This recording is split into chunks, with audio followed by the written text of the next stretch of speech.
நடப்பு ஆண்டுக்கான பொங்கல் பண்டிகை அடுத்த வாரம் கொண்டாடப்பட இருக்கும் நிலையில் இனிப்பான செய்தி ஒன்றை வெளியிட்டுள்ளது தமிழ்நாடு அரசு. 17ஆம் தேதியையும் விடுமுறையாக அறிவித்துள்ளதால் 6 நாட்களுக்கு தொடர் விடுமுறை கிடைத்துள்ளது.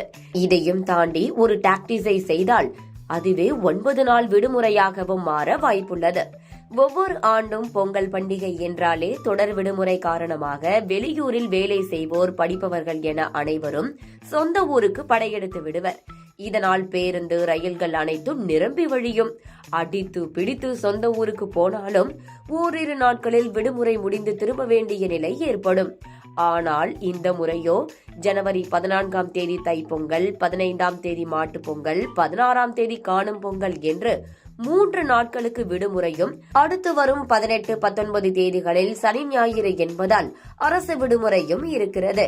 எனினும் இடையில் இருக்கும் 17ஆம் தேதி வேலை நாளாக இருந்ததால் அதையும் அரசு விடுமுறையாக அறிவிக்க வேண்டும் என கோரிக்கை எழுந்தது. இந்த நிலையில்தான் தமிழ்நாடு முழுவதும் உள்ள அனைத்து அரசு அலுவலகங்கள், பொதுத்துறை நிறுவனங்கள், பள்ளிகள், கல்லூரிகள் மற்றும் அனைத்து கல்வி நிறுவனங்களுக்கும் 17 அன்று உள்ளூர் விடுமுறை அளிக்கப்படுவதாக தமிழ்நாடு அரசு நேற்று அறிவித்தது. இதனால் ஜனவரி 14ஆம் தேதி முதல் 19ஆம் தேதி வரை 6 நாட்களுக்கு தொடர் விடுமுறை கிடைத்துள்ளது. அதே நேரத்தில் ஜனவரி 13ஆம் தேதி போகி பண்டிகை என்று தனிப்பட்ட விடுமுறை விண்ணப்பித்து எடுத்துக்கொண்டால் 11ஆம் தேதி சனிக்கிழமையில் இருந்து 19ஆம் தேதி ஞாயிற்றுக்கிழமை வரை 9 நாட்களுக்கு விடுமுறை கிடைக்கும்.